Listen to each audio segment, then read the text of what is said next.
I met my boyfriend when I was in high school. Initially, the relationship was great, right? Like, I think what you hear most often is the honeymoon phase where you're just so happy, you're in bliss. I will say for myself, there were definitely signs that were not right. 3 weeks into the relationship, he cheated on me, and there was no remorse. It was actually like he was frustrated that he got caught for cheating. He said a lot of horrifying things like, no one else is going to love you. If you leave me, then, good luck finding someone else to deal with you.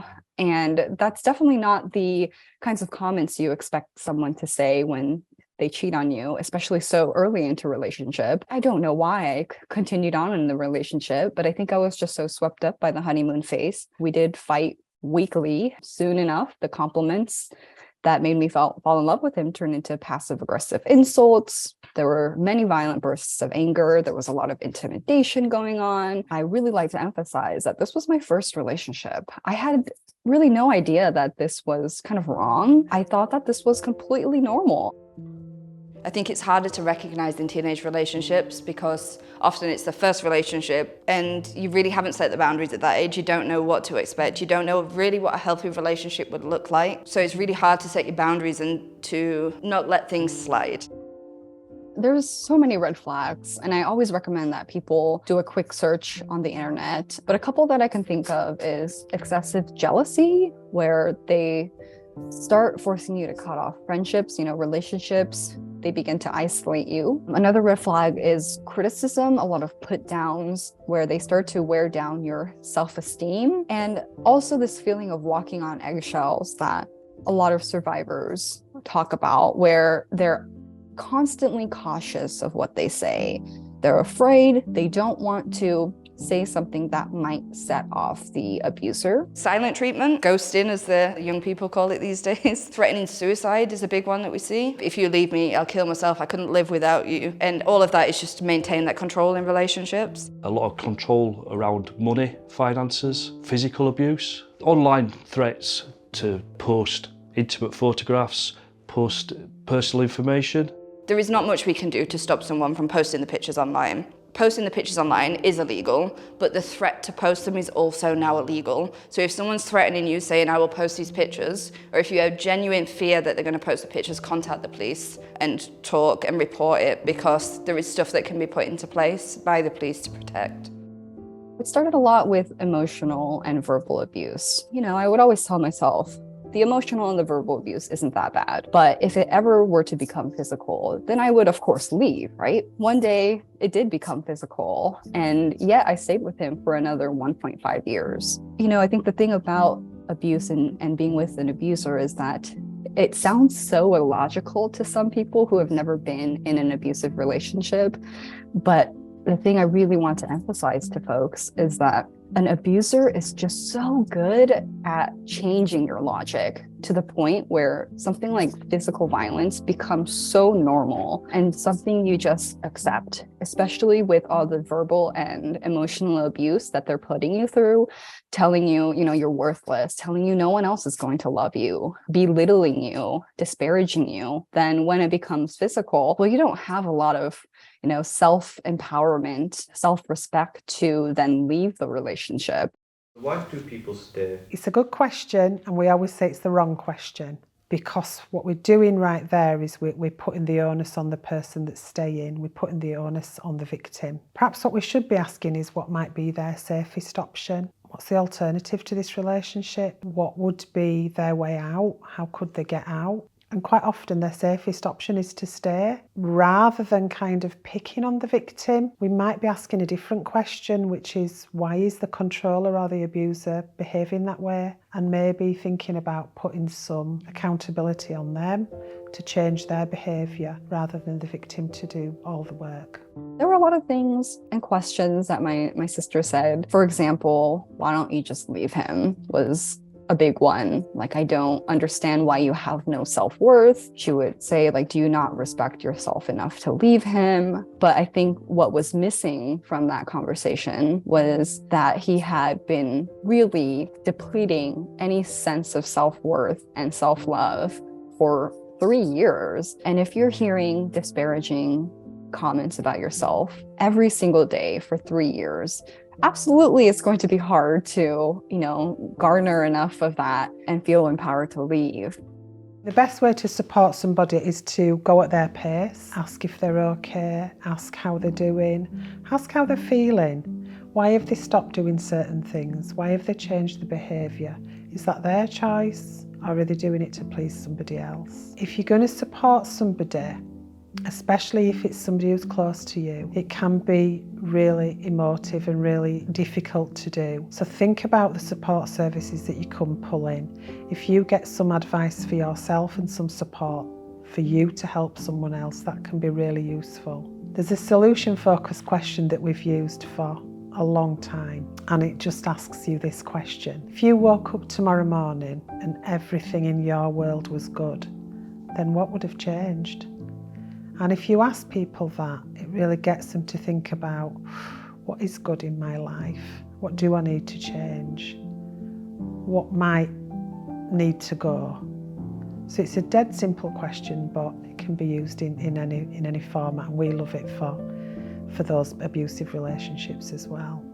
I think just listen without advice. Usually when people first disclose, they're not looking for people to tell them what to do. When your dignity has been stripped away when you're in an abusive relationship, the last thing that you need is for someone to start then controlling you in another way. So it's just remembering, don't say, well, you have to break up with them, because that's not going to help. You need to be there to listen, to see what they want, and to just really make sure that their voice is being heard in that situation. I think practical advice, reach out to your safeguarding teams if you're in education, for example, or even in employment, HR, and make sure that people are aware that there's something going on, just in case anything escalates, that there's a safety plan in place. So a safety plan is usually on a piece of paper. It's knowing where you're going to go, who you're going to call, having all of those emergency things in place. Do you know where your passport is? Do you know where your documents are? Do you know where your keys are at all times? Do you have your phone on you? What if something happens? You need to be able to call the emergency services if something does happen. Survivors know when it's the safest time to leave. Leaving a domestic abuse relationship is the highest risk that you will be in once you've left that partner. And that's why it's important to think of everything and to trust the survivor. If they're saying that they're not ready to leave, trust them, support them, because you pulling them out of that situation could be the trigger for something awful to happen. I think giving ultimatums is the worst thing you can do to support someone in that situation. If you're saying, well, you have to leave them or I'm not going to be your friend anymore, that's another support line that is lost, and it's further isolating that person. Giving ultimatums is taking away that person's choice, and it's really important for survivors of domestic abuse and sexual violence that they have that choice and they have their freedom to go about it the way that they want to and to stay safe, basically. Ever since I've explained, why these comments are so harmful, and I think a lot of people who are supporting survivors should really try to shift mindset into asking, like, how can I support you? Instead of, why didn't you leave in the first place? I think it starts really small, and then you start justifying the bigger things. He would often leave me stranded in places. We would be at the library, we would get in a fight, he'd raise his voice, I'd tell him, like, you can't raise your voice in a public space, and then he'd leave me stranded there, and I'd have to, figure out a way to get home. And then I would take the bus or walk all the way back to his home, and he would always open the door. It was that kind of justification. Well, at least he opened the door for me, right? There were a lot of justifications when it came to physical violence that I was enduring. At least it wasn't as bad that it left a bruise, or at least I didn't have to call the police. All these justifications. Basically, every time something violent would happen, I would say, well, I've already put so much time and effort into this relationship. What's another broken promise? What's another pushed boundary?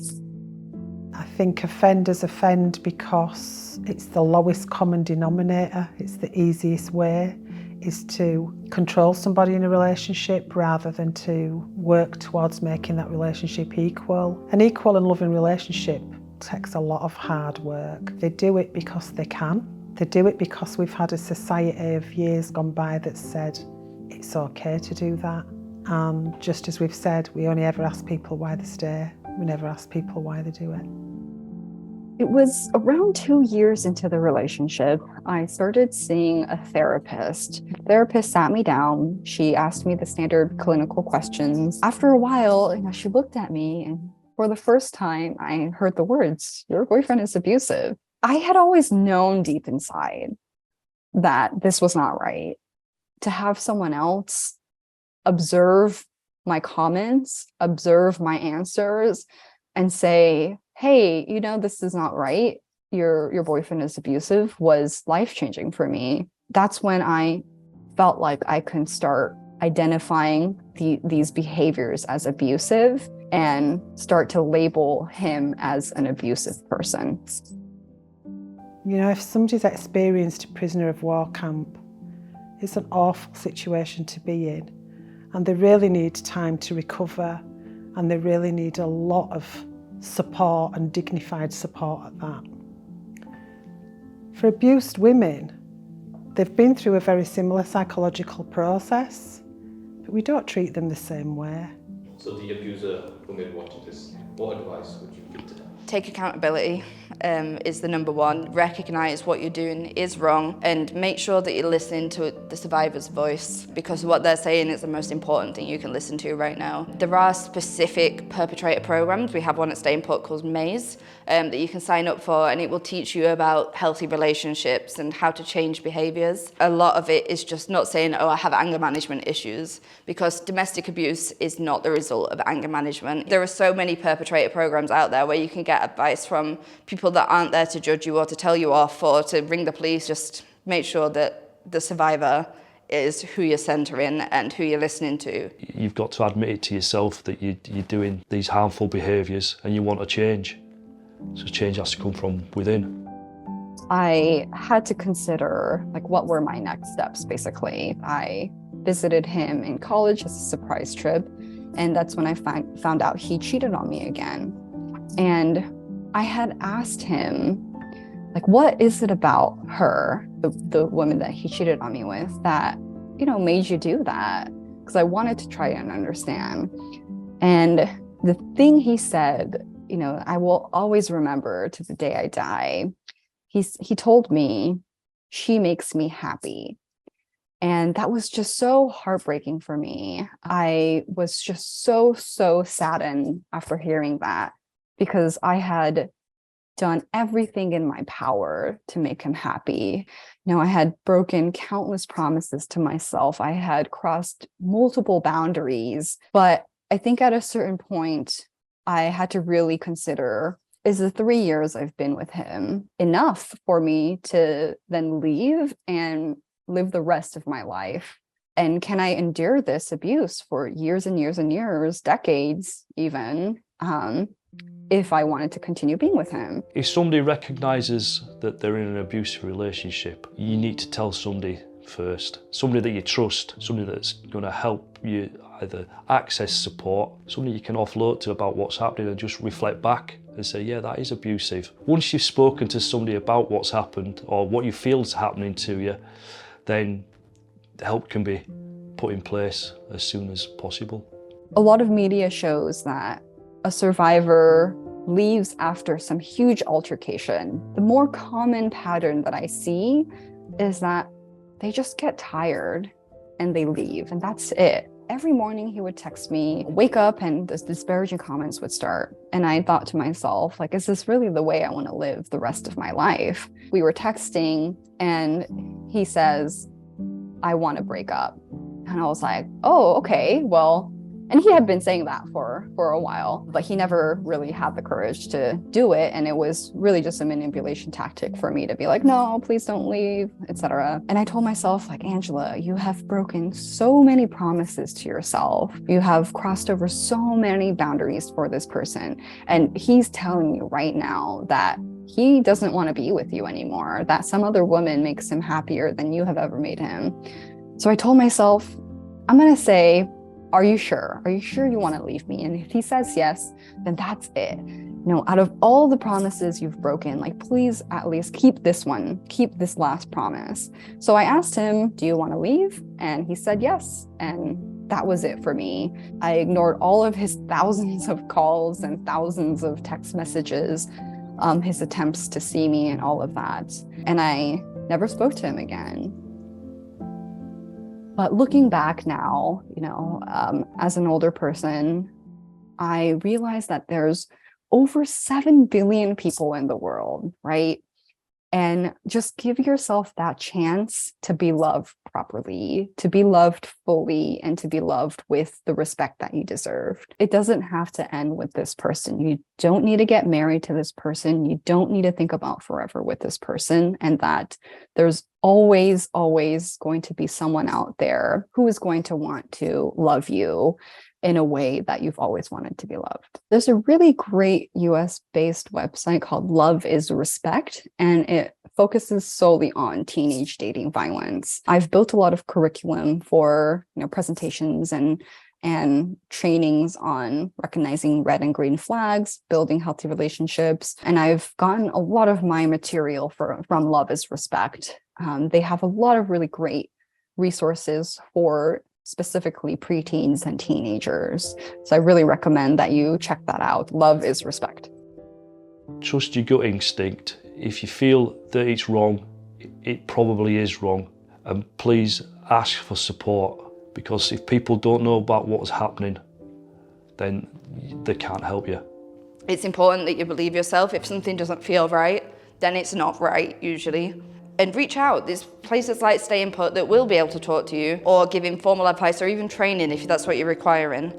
Take some time to be with yourself. Take some time to really find yourself again, and that, you don't have to rush into the next relationship. It's totally valid to be afraid to start a new relationship after enduring various forms of abuse from someone you loved. That was not love.